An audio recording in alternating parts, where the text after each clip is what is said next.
तो क्या दिल्ली में स्मृति ईरानी बीजेपी का बनेंगी सीएम चेहरा? क्या मोदी शाह एक बार फिर से स्मृति ईरानी को देंगे मौका? क्या दिल्ली विधानसभा चुनाव में स्मृति ईरानी करने जा रही हैं बड़ा खेल? आपको बता दें कि अगले साल फरवरी में दिल्ली में विधानसभा के चुनाव है, जहां आम आदमी पार्टी तमाम सीटों पर यानी 70 सीटों पर अपने प्रत्याशियों का ऐलान कर चुकी है।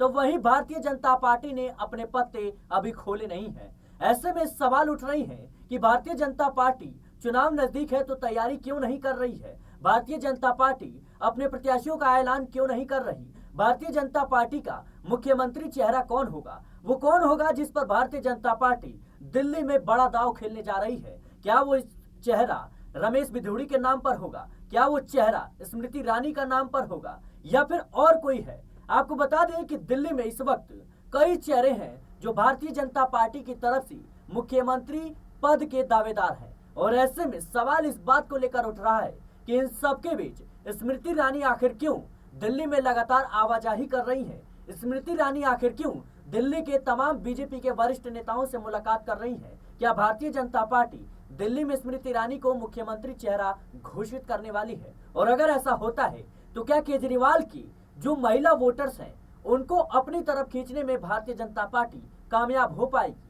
बड़ा मुद्दा है, चर्चा करेंगे। हमारे साथ मनीष मौजूद हैं, हमारे सहयोगी जो दिल्ली की राजनीति पर बारीकी से नजरें बनाए हुए हैं। मनीष, सबसे बड़ा सवाल जी, जिस तरीके से स्मृति ईरानी की अमेठी से हार हो जाती है लोकसभा चुनाव में, उसके बाद से देखा गया कि उनका जो एक तल्खी तेवर था उसमें नरमी आई, और जिस आक्रामकता के साथ वो विरोधियों को कहीं ना कहीं निशाने पर लेती थी उसमें कमी देखने को मिली। लेकिन क्या अब स्मृति ईरानी की यूपी के बाद दिल्ली की राजनीति में वापसी होगी और वो सीएम चेहरा बनेंगी? क्योंकि देखा जाए तो केजरीवाल की जीत में महिला वोटर्स का काफी ज्यादा योगदान होता है, और उन महिला वोटर्स को साधने के लिए क्या भारतीय जनता पार्टी यहाँ पर महिला कार्ड खेलने की तैयारी कर रही है? सीधा सवाल। जी बिल्कुल, यहाँ पर देखा जाए तो सिराज, जिस तरह से स्मृति ईरानी का नाम निकलकर सामने आ रहा है उससे यही कयास लग रहे हैं कि स्मृति ईरानी सीएम चेहरा जरूर भारतीय जनता पार्टी की तरफ से हो सकती हैं। लेकिन यहाँ दो नाम और भी निकलकर सामने आ रहे हैं, जो कि रमेश बिधूड़ी और प्रवेश वर्मा का नाम है। दोनों ही बड़े दिग्गज चेहरे हैं, भारतीय जनता पार्टी के काफी ज्यादा मजबूत पकड़ दिल्ली की राजनीति पर रखते हैं। लेकिन स्मृति ईरानी की बात की जाए तो अमेठी से लोकसभा के चुनाव लड़ती हुई नजर आई है, अमेठी से कई बार सांसद बनी है। तो अब ऐसे में इस बार लोकसभा चुनाव में करारी हार का सामना करना पड़ा, और केएल शर्मा जो है वो यहाँ पर चुनाव जीतते हुए नजर आए कांग्रेस की तरफ से। तो कहीं ना कहीं उसके बाद से लगातार दिल्ली में आना जाना स्मृति ईरानी का लगा रहा है, और भारतीय जनता पार्टी स्मृति ईरानी को लेकर कोई बड़ा ऐलान दिल्ली के अंदर करती हुई नजर आ सकती है। लेकिन जिस तरह से अभी सियासी गलियारों में चर्चाएं हैं कि स्मृति ईरानी का लगातार दिल्ली आना जाना लगातार बना हुआ है, और मोदी शाह से लगातार वो मुलाकात करती हुई नजर आ रही है, भारतीय जनता पार्टी के दफ्तर के चक्कर लगाती हुई नजर आ रही है। तो स्थिति साफ है कि हो सकता है कि आम आदमी पार्टी के खिलाफ यहाँ सीएम चेहरा कहीं ना कहीं स्मृति ईरानी बनती हुई नजर आए। और जिस तरह से आपने महिला वोटर्स के साधने की बात की, तो आम आदमी पार्टी ने महिलाओं के लिए पेंशन जो चलाई है वो कहीं ना कहीं महिला वोटर्स को साधने का प्रयास तो कर रहे हैं। तो उसी कड़ी में आगे बढ़ते हुए कहीं ना कहीं भारतीय जनता पार्टी उन महिला वोटर्स को अपनी तरफ खींचने के लिए स्मृति ईरानी का इस्तेमाल जरूर कर सकती है। लेकिन आपको रोकना चाहूंगा कि जिस तरीके से लोकसभा चुनाव नजदीक थे उस वक्त स्मृति ईरानी अमेठी में अपना घर बनवाती हैं और करती हैं, ये बात कहते हुए नजर आती हैं कि मैं स्मृति ईरानी जो हूँ मैं अमेठी की हूँ, मैं अमेठी की जनता है उनके बीच रहूंगी। और कहीं ना कहीं उन्होंने राजनीतिक रूप से एक संदेश दे दिया था कि मैं अमेठी से ही दोबारा चुनाव लड़ूंगी, और लड़ती हुई भी नजर आई। लेकिन अब जानकारी के मुताबिक स्मृति ईरानी ने दिल्ली में अपना घर लिया है, एक घर लिया है जहां पर वो लगातार रहन सहन कर रही हैं, और दिल्ली के तमाम बीजेपी के वरिष्ठ नेता हैं उनसे मुलाकात कर रही हैं। ऐसे में रमेश बिधूड़ी का आपने नाम लिया, आपने प्रवेश वर्मा का नाम लिया, आपने नाम लिया स्मृति ईरानी का, उसके बाद मीनाक्षी लेखी जो इनका भी नाम कहीं ना कहीं आगे आ रहा है। लेकिन स्मृति ईरानी को इसलिए ज्यादा तवज्जो दी जा रही है क्योंकि स्मृति ईरानी जिस काबिलियत की नेता हैं और जिस तरीके से अपने तमाम विरोधियों को कहीं ना कहीं कह सकते हैं कि जिस तरीके से आक्रामकता के साथ उनका विरोध करती हैं, क्या लगता है आपको कि इनकी आक्रामकता को देखते हुए भारतीय जनता पार्टी सीएम चेहरा घोषित कर सकती है? जी बिल्कुल, यहाँ पर देखा जाए तो जिस तरह से आपने कहा कि यहाँ पर स्मृति ईरानी ने अपना घर दिल्ली में अब बनवाया है, घर लिया है दिल्ली में, तो कहीं ना कहीं उससे ये कयास लगाए जा सकते हैं कि हो सकता है कि भारतीय जनता पार्टी की तरफ से स्मृति ईरानी का नाम कंफर्म हो गया हो, लेकिन भारतीय जनता पार्टी अभी पत्ते खोलते हुए नजर नहीं आ रही। आप देखिए कि किस तरह से यहाँ जो यहाँ पर सीटें हैं, उन सीटों पर जो विधायक लड़ने वाले हैं, जो चुनाव लड़ने वाले प्रत्याशी हैं, उनका भी नाम अभी भारतीय जनता पार्टी की तरफ से नहीं लिया गया है। तो स्थिति साफ है कि सीएम चेहरा तो बहुत बड़ी बात है, बहुत दूर की चीज है। तो कहीं ना कहीं स्मृति ईरानी को लेकर जो यहाँ पर असमंजस की स्थिति देखी जा रही है,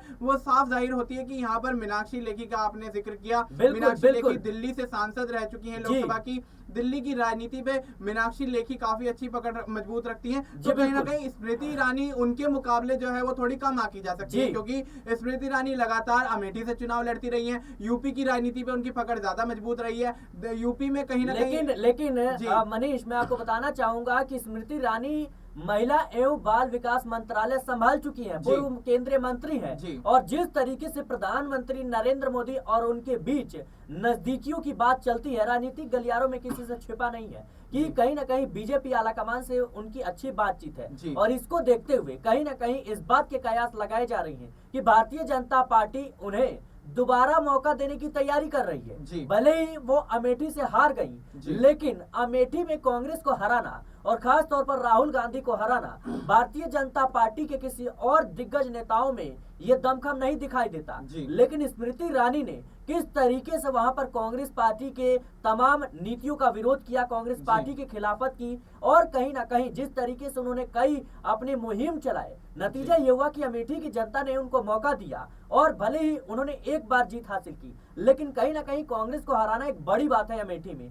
और जाहिर सी बात है कि इसी को देखते हुए दिल्ली की राजनीति में उनको कहीं ना कहीं मौका मिल सकता है, इस बात के कयास लगाए जा रहे हैं। कैसे देख रहे हैं आप? जी बिल्कुल, यहाँ पर जिस तरह से आपने कहा कि महिला बाल विकास मंत्रालय संभाल चुकी हैं, केंद्रीय मंत्री रही हैं, वो बात एक अलग है। लेकिन यहाँ पर देखा जाए तो मीनाक्षी लेखी दिल्ली से कई बार सांसद नजर आई और मीनाक्षी लेखी का इस बार टिकट काट दिया गया था। तो अब देखा जा रहा है जिस तरह से स्मृति ईरानी के नाम की चर्चाएं तेज होने लगी हैं, तो कहीं ना कहीं मीनाक्षी लेखी और स्मृति ईरानी के बीच यहाँ पर टफ कॉम्पिटिशन सीएम चेहरे के तौर पर यहाँ पर भारतीय जनता पार्टी के अंदर देखा जा रहा है। हो सकता है कि भारतीय जनता पार्टी शायद यही विचार विमर्श कर रही हो कि स्मृति ईरानी को मौका दिया जाए या फिर मीनाक्षी लेखी को। दोनों ही मजबूत नेता हैं, अच्छी पकड़ रखती हैं अपने अपने क्षेत्रों पर। तो कहीं ना कहीं देखा जाए तो स्मृति ईरानी एक स्टार चेहरा होने के बावजूद कहीं ना कहीं मीनाक्षी लेखी के लिए एक बड़ी चुनौती बन सकती है। लेकिन मीनाक्षी लेखी भी कहीं कम नहीं है, उनसे राजनीति में अच्छी पकड़ है। मीनाक्षी लेखी सांसद रह चुकी है। मनीष, एक छोटा सवाल, समय की कमी के कारण जो है ज्यादा विस्तार से नहीं चर्चा कर पाएंगे, लेकिन एक अहम सवाल,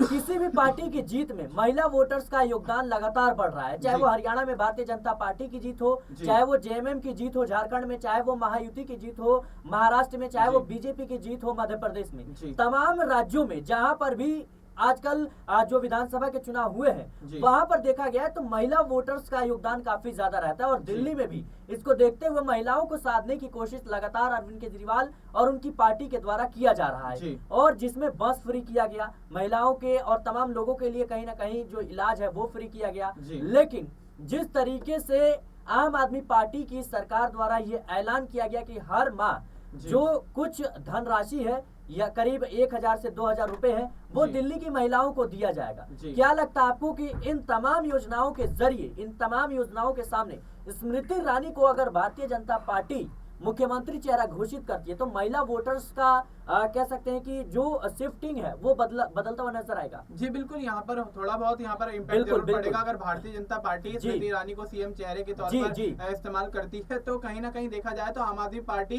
का थोड़ा बहुत वोट बैंक जरूर शिफ्ट होता हुआ नजर आएगा। लेकिन आम आदमी पार्टी ने जो ये नया दाव चला है वो शायद इसी वजह से चला है क्योंकि आम आदमी पार्टी लगातार जब चुनाव लड़ी है दिल्ली में, वो महिलाओं की बस फ्री यात्रा हो, चाहे फ्री स्वास्थ्य सेवा हो या बिजली पानी का मुफ्त का मुद्दा हो, इन्हीं मुद्दों को उठाती हुई नजर आई। इस बार एक नया मुद्दा यहाँ पर पेंशन वाला निकलकर सामने आया है।